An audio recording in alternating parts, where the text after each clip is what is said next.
Oh, here we go. There it is. There we go. Way to go, Travis.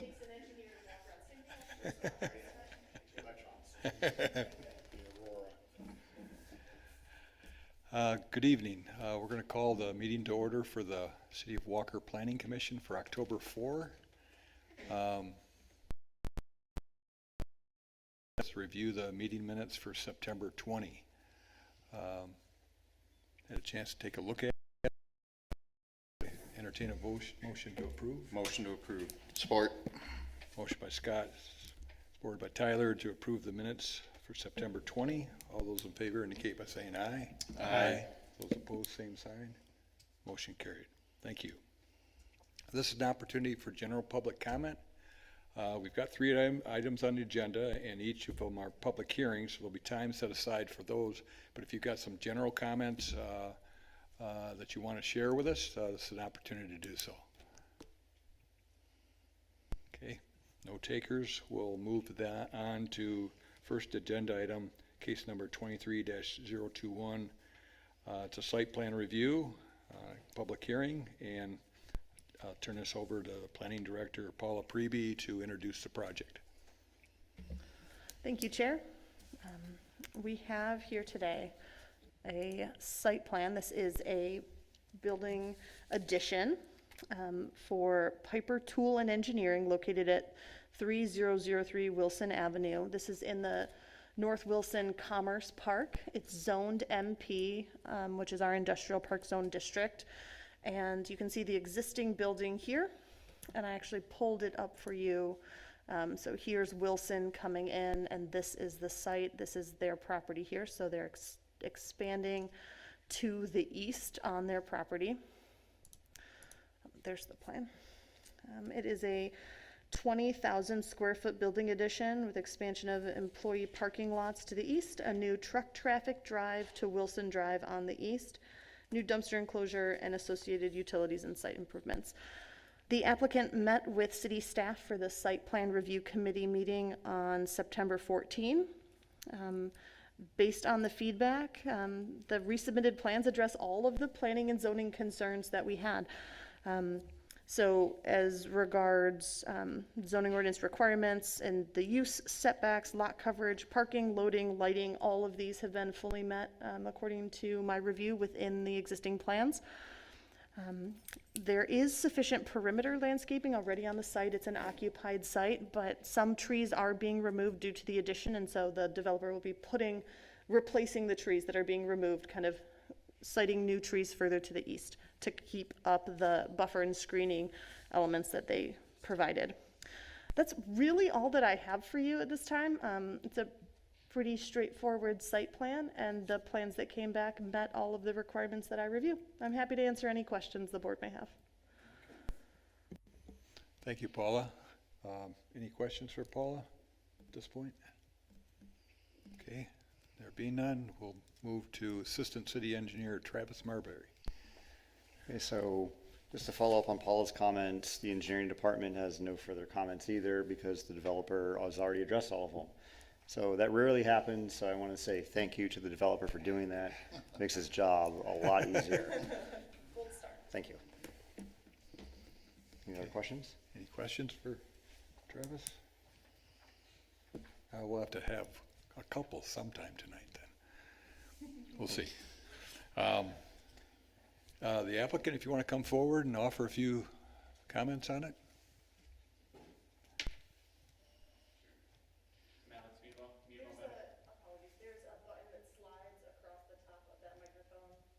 There we go. Okay. So Alex Meadable Metal Buildings, the general contractor. I guess kind of like Paul and Travis said, we're Pyper Tool would like to expand for their use. 20,000 square foot building, a little bit taller. They're getting a larger press putting inside, and just to meet their future needs. Nothing too crazy. John Pyper, the owner's here as well. If you have any questions for him, he's right here. But pretty straightforward project, I'd say. Nothing crazy here. Do you want to add a few comments? No, I was just here for questions if there were any. So. All right. Did you anticipate when you bought this in the beginning, you'd be enlarging it like this? Yes, and actually, that's why we purchased 2 lots inside the Commerce Park at the time, because there was an anticipation that we'd be expanding. So we wanted to, before we were at 3315 3 Mile Road, and we had expanded till we ran into the buffer zone against the highway and felt a little landlocked, and we didn't want to have that happen to us again. So and hopefully we had enough foresight that. He and I go way back. I was his pediatrician a few years back and took care of one of his grandkids. So he's a pretty good guy. So, but I think it's nice. It's the family owned, and you're enlarging it, and you've already got land there already. I think it's well thought up. And as our engineers said, yes, you've done your. Lots of times we have all sorts of problems with things, but you've done your homework. Anyone else? Ask you a couple questions. Are you running, how many shifts are you running? Right now, we're running 1 shift. There will be an attempt at some point. We do run 2 shifts, but a kind of a smaller second shift. But we're going to try to institute some automation so we can run somewhat unattended during that second and third shift time period, because people like to go home to their families. Okay. With the expansion, are you anticipating employing more people? Is that? Yes, right now we're sitting around 34 people. The anticipation is to get up, we'll be around 54, 55 people, probably sooner rather than later. We're just in some talks today about some work that's supposed to be landing, and our employment needs are going to be great here probably within the next 3 months. So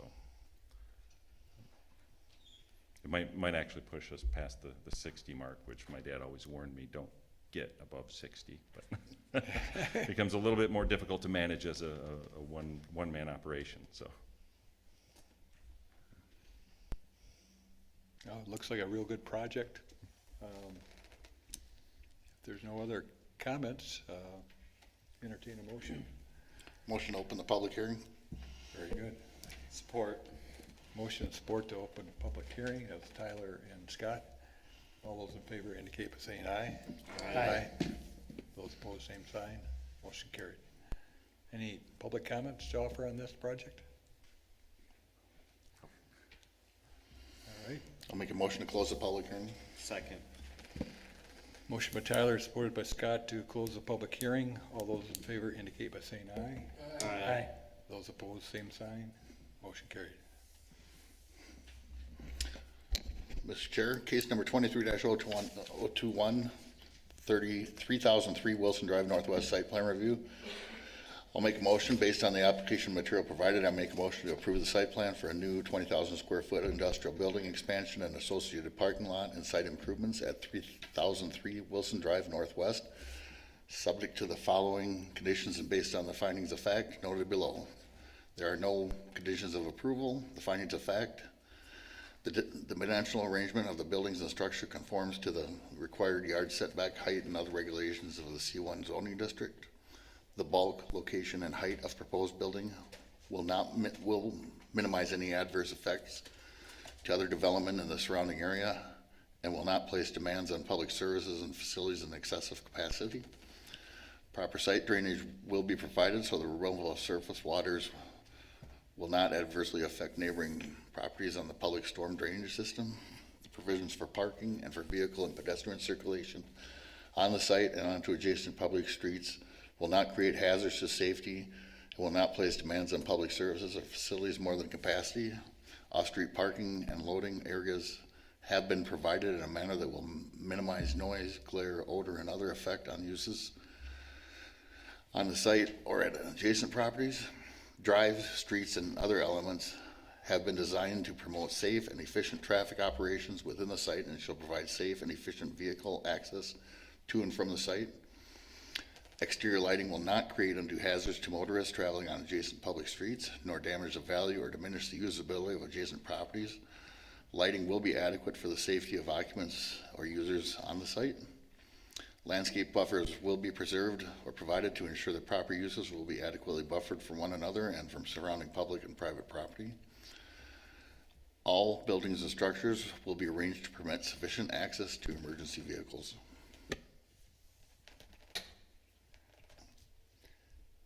Okay, you got a motion by Tyler, Support. support by Pat. Any other comments, questions? There being none, all those in favor indicate by saying aye. Aye. Those opposed, same sign. Motion carried. Thank you very much. Thank you.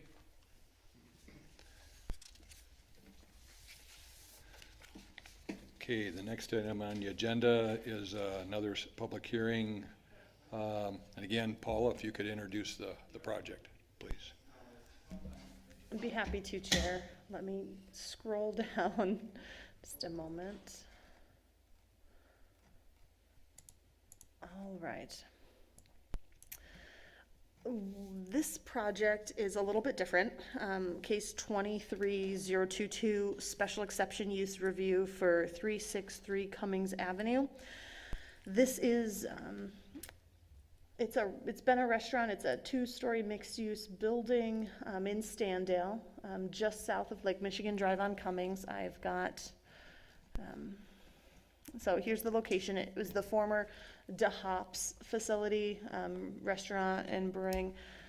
It's in the Standale downtown district, and the community character from the master plan has it designated as urban corridor. You can see here, and this is what the building looks like. And this is before us today because the applicant hopes to open up a new restaurant in that building. It was a restaurant and brew pub. They're applying for a new liquor license to open it's a bar and grill. They're calling it. It's a restaurant with a full service bar. At the state level, that's a completely different liquor license that they're applying for. They're also applying with the city commission for a new liquor license here in Walker. And in the Standale downtown district, the special exception use is required for anyone that serves alcohol.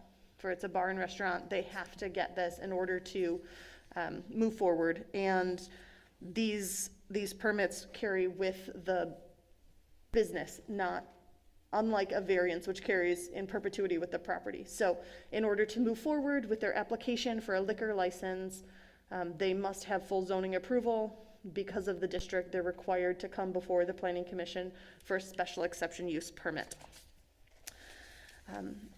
This may sound familiar to some of you. In 2016, the DeHop's Brew Pub came for a very similar case.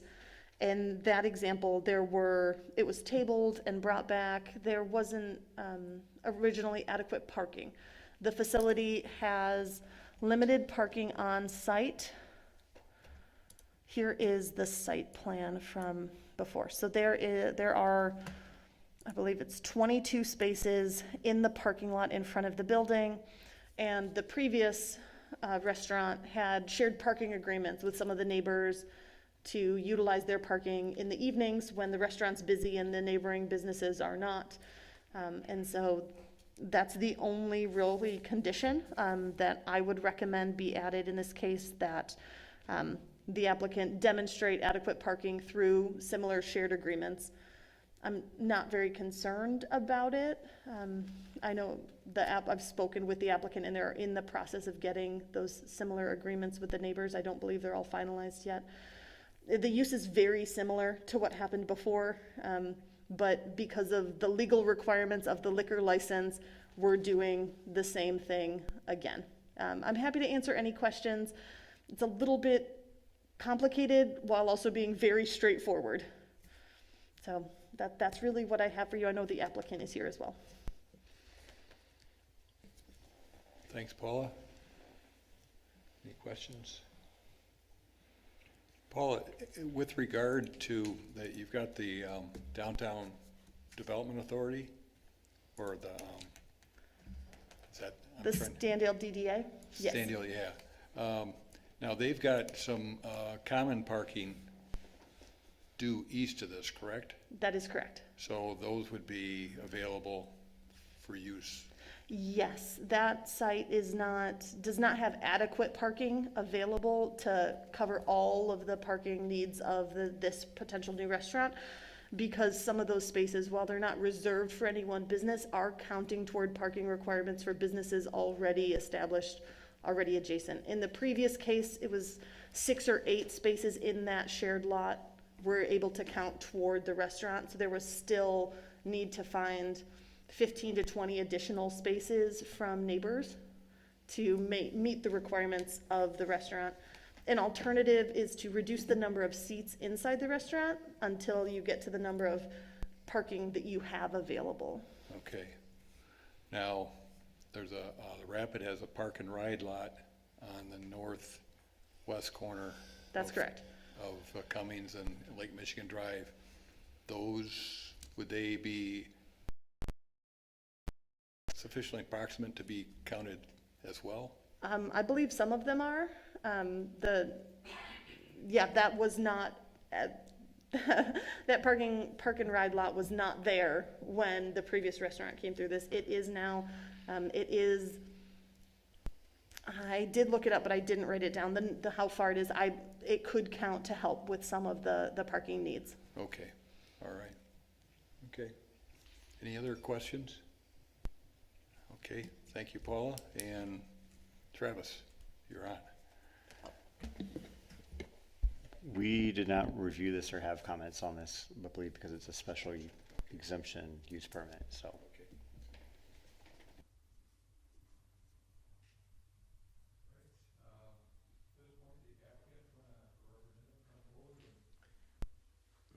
Offer comments. Am I on?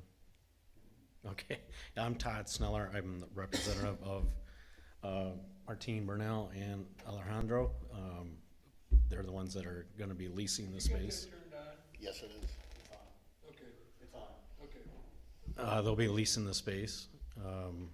Again, they're not changing anything inside other than just rearranging the kitchen. Of course, they don't need the brewery equipment. That will all be gone, and kitchen equipment, cleaning, dishwashers. So no walls are being moved, or it's just cosmetic. Okay. You're aware of the parking issues? We are Yeah, aware of the okay, just- parking issue. That's really the only thing I see. Have you, Like Paula said, we are working on getting those shared agreements updated. okay. Any other questions? Well, at this point, entertain a motion to open the public hearing. Motion to open the hearing. Support. Motion by Scott, supported by Tyler, to open the public hearing for this project. All those in favor indicate by saying aye. Aye. Those opposed, same sign. Motion carries. Anyone out here would like to come forward and offer any comments on this particular project? Motion to close the public hearing. Support. Motion by Scott, supported by Tyler, to close the public hearing. All those in favor indicate by saying aye. Aye. Those opposed, same sign. Motion carried. Yeah, it looks like it's a good use of the existing building. I've been wondering when that was going to open up back up again, and it sounds like they've got a new concept there that should be a good fit for the area. I have one additional comment to make, which is at their most recent meeting, I brought this project up at a high-level review with the Standale DDA, and they were supportive of the project. Excellent. Thank you. One question. On the application, you're talking about your hours of operation, and you're also noting that there's going to be some special events, some mariachi bands and Tex-Mex band. Do you anticipate extending that closing hour when those special events are there? No. No? So the 10 o'clock, what is it, 10:30 on Saturday and 10 PM or 10 PM on Friday and Saturday? The hours are the hours.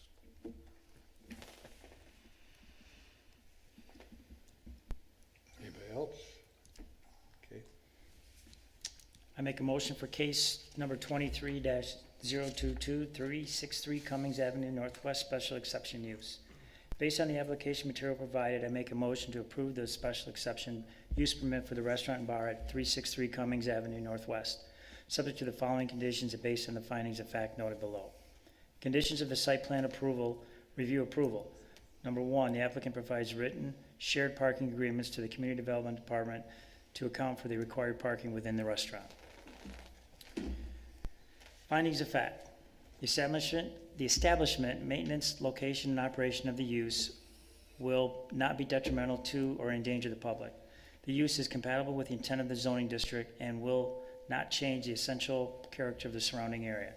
The use will not be injurious, there's a good word, to the use or enjoyment of other property in the immediate vicinity for the purposes permitted, will substantially diminish or impair property, will not substantially diminish or impair property values within the area, and will not result in any significant adverse impact on the natural environment. The establishment, maintenance, location, or operation of the use will not impede the normal or orderly development and improvement of surrounding property for uses permitted in that district. Adequate utilities, access roads, drainage, and other necessary services or facilities will be provided such that the use will not place demands on public services or facilities in excess of capacity, and the use will not in other aspects conform, or will in all other aspects conform to the applicable regulations of the zoning district in which it is located, conditions imposed on approval, and all other applicable provisions of law, ordinance, or statute. Support. Okay, motion by Pat, supported by Tyler to conditionally approve the project. Any questions? Well, that's always been a nice, impressive-looking building there. I think this is a good use for it. Yes. All right. All those in favor indicate by saying aye. Aye. Those opposed, same sign. Motion carried. Thank you very much. Good luck and welcome to the community.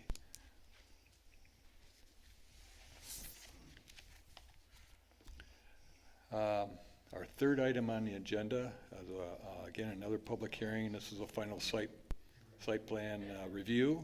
And Paula, again, if you would introduce the project, please. Thank you, Chair. What we have tonight, case 23024, is a final area site plan review for 83 Cummings Avenue Northwest. This is an RPUD1 development, and it came to the Planning Commission for PASP approval in April of this year. The rezoning to RPUD1 was approved by the City Commission in May and went into effect at the beginning of June. The project is composed of 11 two-family residential condominium units for a total of 22 units, private street, stormwater detention area, and improved road frontage at Cummings Avenue. Let's see, the applicant met with Site Plan Review Committee in September and was provided feedback on the plans. Again, similar to the first case, the applicant addressed all of the staff concerns related to public safety, planning and zoning, and miscellaneous topics that were raised at that previous meeting. So I have no hesitation to recommend the project. I know engineering has a few minor tweaks they'd like to see made, so I really don't have anything else. I'm happy to answer any questions the board may have, but I know that Travis also has a few comments here, is the actual site plan.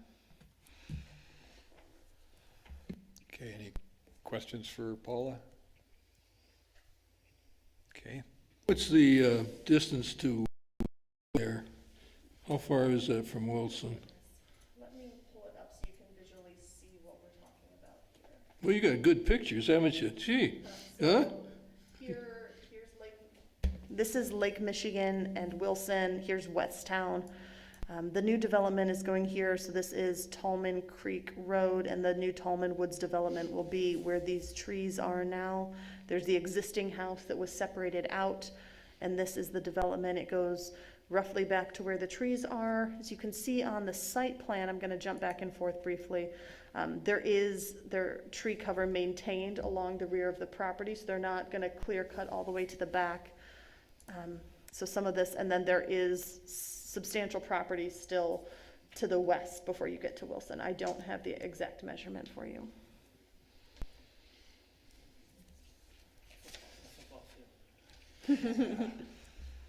Okay, at this point, we'll turn to Travis and provide us with the engineering perspective. You know, us engineers always want more details, so.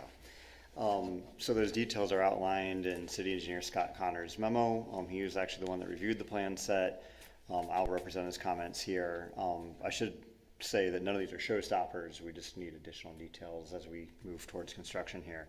So just to highlight them, probably the biggest issue on here is we want a plan and profile sheet of the improvements along Cummings. So there's some storm there, there's some curb there. That's just going to help us as document what's being done in the public right of way. We're also going to ask that includes some spillways on the north and south sides, so that the road water that doesn't make it into the curb section can make it into the ditch section there. It's a pretty minor change. The second detail we need is some sidewalk elevations every 50 feet. Third detail we have is, you'll notice out where Talman Creek Drive, the proposed Talman Creek Drive comes out into Cummings right there. We have some standards in our construction standards for public right-of-way that says that you need to take that to the nearest lane line. It looks like in this case it's probably all the way to the east to the edge of Cummings. We just need to make sure it lines up logically, whether it's on the center line or the edge line. And then we also need some pavement details for Cummings to show how much sand, gravel, asphalt, that's all in our construction standards. And the last comment is there is a entry sign. I don't know if you can, it's in the upper, yep, right there. Entry sign right there. It appears to be in the private utility easement, which is probably not a good idea. So we'd like to see that moved. That's it. Any questions for Travis? Now, is Cummings at final grade at this point? That'll be as a 2-lane roadway? So I think you can see there that we've got the curb kind of kicked out a little bit to the west from the existing edge line with the ditch cross section. So as these properties come on and get developed throughout Cummings, you'll see that curb line extended. Okay. So if it were ever fully developed, you know, in the future, it would be wider than it currently is because it would have that curb and gutter on it. Okay. Yep. If no other questions, have the applicant come forward, the representative, and opportunity to make a presentation. Good evening. And your name? Yep, I am John DePoy with Naderveld Engineering. We're the land planning and engineering consultant on the proposed Tallman Woods condominium neighborhood. I'm joined here this evening by Mary Allegari with JAG Development, the property owner and applicant. Unfortunately, Todd Grassman's not able to be here this evening. He's out of town, so hopefully I'll be able to fill in the void and answer any questions that you may have. I'll give a real brief intro, mostly here to answer questions. Tallman Woods is a residential development, as Paula indicated, featuring 11 two-family condominium units on a private road with public water and sanitary sewer services available in Cummings Avenue. There really shouldn't be any surprises. From the preliminary area site plan that you reviewed and approved in your April meeting. City staff has recommended approval. And again, thank you, Paula, for your introduction this evening. And the engineering comments that were brought up, you know, make sense to us, seem to be fairly minor issues. And many of those we've already resolved in our latest plan set. And we're currently working through the check print process in the city of Grand Rapids for the utilities. So we're fairly far down the road in terms of engineering the site. There have been no issues of concern that have come up in the check print review process. Happy to answer any questions that you may have and are hoping for unanimous approval on a housing project that that is in line with current zoning and master plans for the site. Okay, thank you, John. Any comments or questions?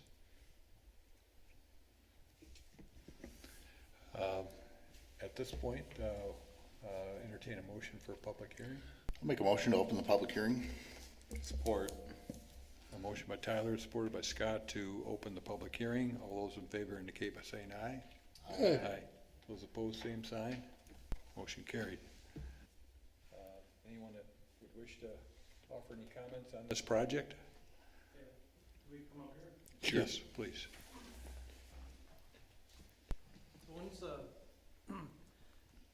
Me and my wife were the 109 Cummings, Frank Rosen. We're the property directly north of this. So you guys keep on talking about landscape buffers. What are we gonna have between this and our house? And I will suggest, just like when you guys brought in the apartments, you said, oh, all these beautiful pine trees. Well, almost like a third of them are dead. We keep on saying, are you gonna replace them? You gonna replace them? We're still missing them. My neighbor north of me even has more dead pine trees. And we just are wondering what we're gonna get. I know in the original meetings a couple of years ago, before the apartments came in, we were wanting like a gate or a fence, wall. So just any ideas on what we are getting?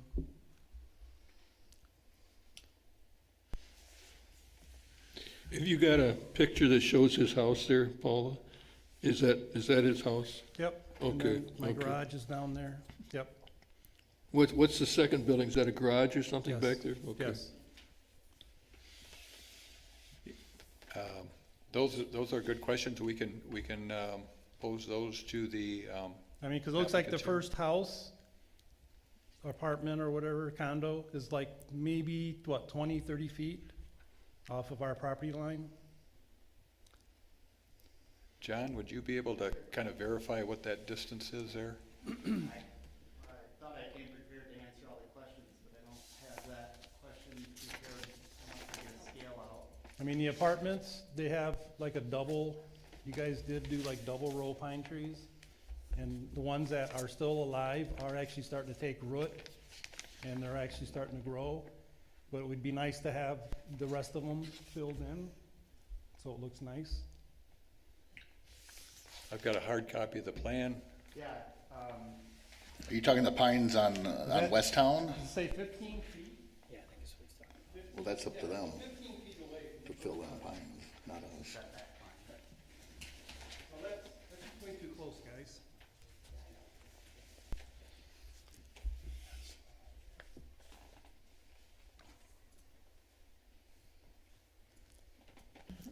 Chair, I believe that some of the comments being asked are about the West Town development, which is to the rear of the gentleman's property. You can kind of see here, this is the back of his property, there's that garage. It's the West Town development, there's that double row of pine trees. Yep. That's a separate project. Where we're looking at here, are proposed a row of trees in the setback, the side yard setback.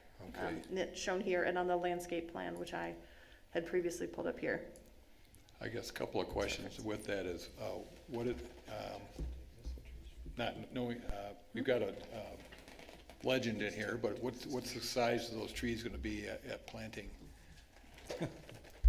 The apartment ones, they were 5, 6 foot. Okay, I mean, it's been what, 3 years now, and they're maybe 8 feet. It'd be nice to get some bigger ones, 10, 12 footers, and as long as they don't die, then it might be more appealing as a nice landscape buffer. what may come into play is, And if I could suggest, when we have, on our property, we have a bunch of Norwegian spruce. Those by far are the best, fast, full pine trees I've ever seen. Nice and thick, and it's Norwegian spruce. And you guys did plant, are you guys part of the apartments, the JAG? Yes. Okay. You guys do have some Norwegian spruce in that lot line between our backyard and the apartments. and you can tell them, you can look them right up, because you got like your Scotch pine, those are the ones that are all dying. You got blue spruce, the Norwegian spruce are the best. Okay, but yeah, we'll definitely consider that. I think what's probably going Or to a come into, wall.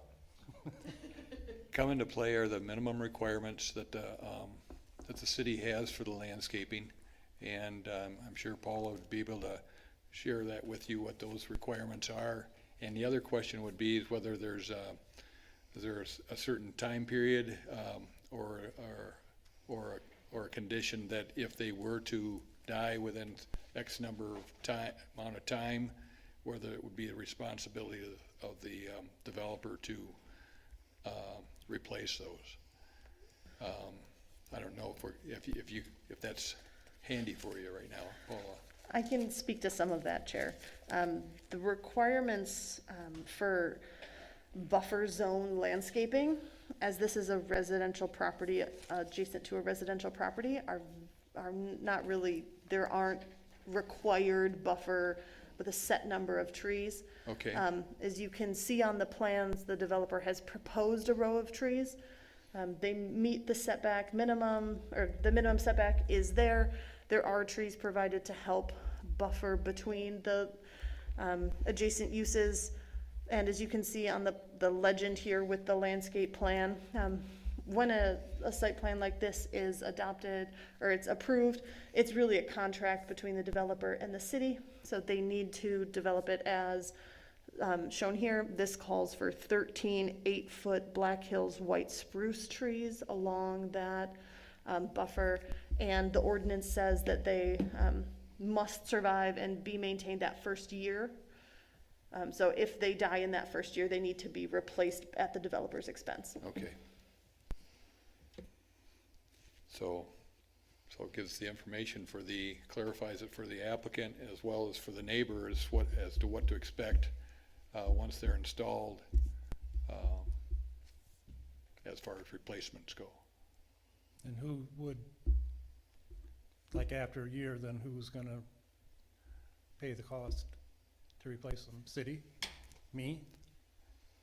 So This, if I can comment on that, it will be an HOA, and trust me, we were just finishing up an HOA, Baldwin Woods in Jennison and Georgetown, and the people that live there, they're concerned about landscaping, and they're constantly maintaining that and doing what they can to improve the landscape and make it look good all the time. So if there's a dead tree, the HOA will take care of it. That's usually how that goes. Okay. But yeah, we'll do what we can to make it the most private as we can. And how many trees did you say? 8 or 8 foot? 13 trees are Okay, called for on the just counted plan. 13. Why would they not just fill the whole buffer in?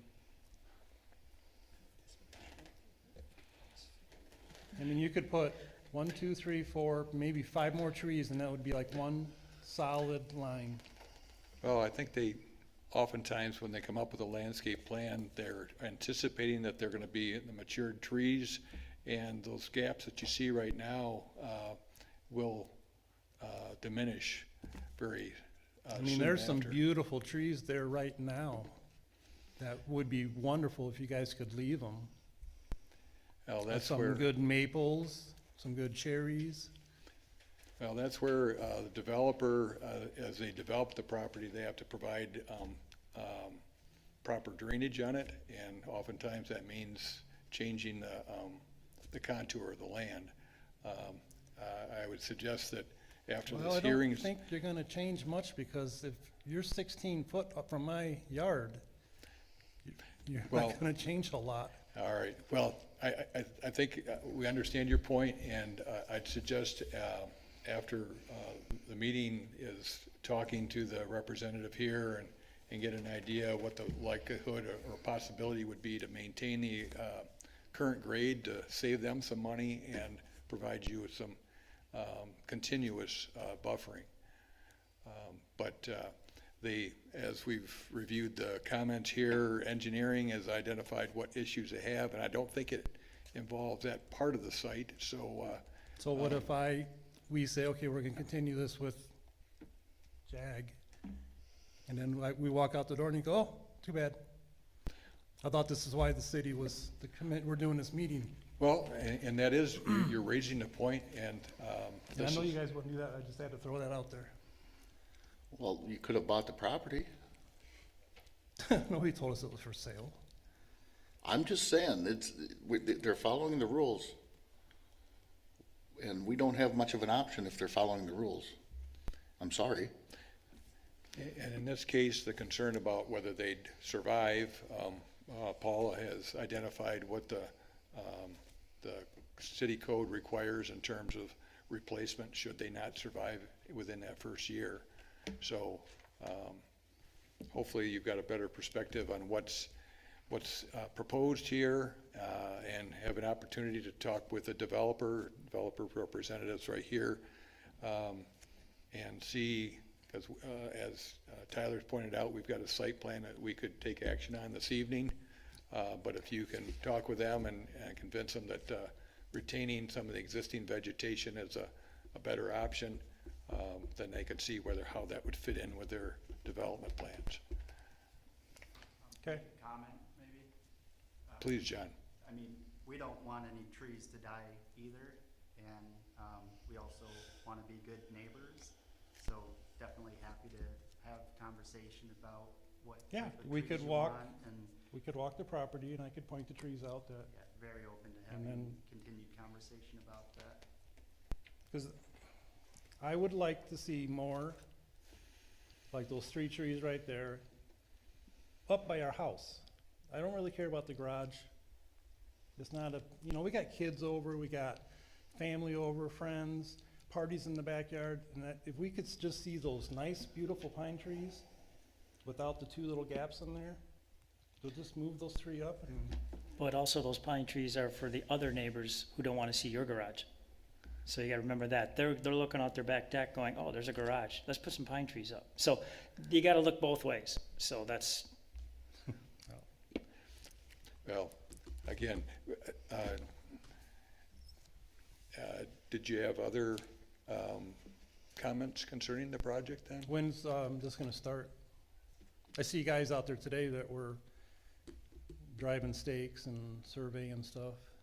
John, do you have a, When's all Yeah. when's all the noise gonna start? Yeah, so some of that's kind of up in the air a little bit, but we're hoping after the snow melts, maybe even a bit before Okay. that next year.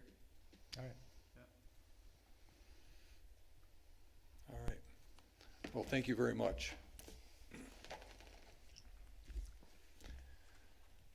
Is there any other public comment? I'll make a motion to close the public hearing. Support. Got a motion by Tyler, supported by Scott, to close the public hearing. All those in favor indicate by saying aye. Aye. Those opposed, same sign. Motion carried. I have a comment for Joe. You were questioning how far it was to Wilson. From the back end of those trees, it's 170 yards. 70 yards, 170 yards. Yeah, but looking at the map, that front lot is only 70 yards deep, so all of that clearing is not theirs on the front lot, so, anyway, just for your information. All right. Any questions or comments on? Well, I think the developers made a fair offer to work with the person there, and I think, isn't that what you're saying? Yeah, I think that's, and I mean, it may not be exactly what he wants, but we're compromising, aren't we? That sounds good to me. Okay. Does anyone want to offer a motion? I'll make a motion. Case number 23-024, final area site plan review for 83 Cummings Avenue Northwest. Based on the application material provided, I make a motion to approve the final area site plan for a new residential development featuring 11 two-family condominium units on a private road with public water and sanitary sewer facilities at 83 Cummings Avenue Northwest, subject to the following conditions and based on the findings of fact noted below. Conditions of final area site plan approval. 1, the applicant agrees to all conditions of approval as noted in the city engineer's report dated September 26, 2023. The applicant shall provide 3 sealed sets of civil engineered plans incorporating the recommended conditions to the Community Development Department prior to the issuance of building or stormwater permits. Findings of fact per section 94-213.7E. The PUD as described in the final area site plan meets the standards contained in subsection 3G of this section and shall meet any other applicable standards for review. The final area site plan is in substantial compliance with the previously approved preliminary area site plan consisting of the maps and accompanying written materials required under subsection 2 of this section. The applicant has made provision satisfactory to the Planning Commission to ensure that those open space areas shown on the plan for use by the public or by residents of the development will be or have been irrevocably committed for that purpose. The PUD does comply with the uses permitted by the PUD district and any prohibitions of specific uses by the Planning Commission pursuant to section 94-2133J. Support. Okay. Motion by Scott, supported by Tyler to conditionally approve the final area site plan. Any questions? Seeing none, all those in favor indicate by saying aye. Aye. Those opposed, same sign. Motion carried. Thank you. Thank you for coming this evening. Bunch of white pines, and I was thinking that one in the corner near the deck, it says 15 feet, the pine tree's gonna fill that whole thing and come right up on that deck. In 10 years. Paula, any other things to offer or? Just a little coming into action? preview as we try to do. Our next meeting is on October 18th. We have 2 cases coming. One is a site plan review for an industrial facility over by the river, near the former Deltaplex for Universal Spiral Air. They want to do a small addition. And then we have the PASP for the commercial village component of Vista 45. That will be at that meeting. And I believe we will also have our planning and zoning consultant, Chris Corey, here to give an overview of the zoning ordinance amendment process, and kind of pick the brains of the planning commission members on what you want to hear more about, start digging into some details to make sure that everyone feels comfortable with the changes, knows what changes are, and discuss the elements that have major policy implications with the full board. So that's what we'll have on the 18th, and that's all that I have for you tonight. And you sent out an email this week that with some initial information on demographics. That's right. Yes. And So that- building material, or building development. Right, so that was a report that the zoning administrator and I put together earlier this summer, that breaks down the housing stock of the city of Walker based on ownership, so whether it's owner occupied or renter occupied.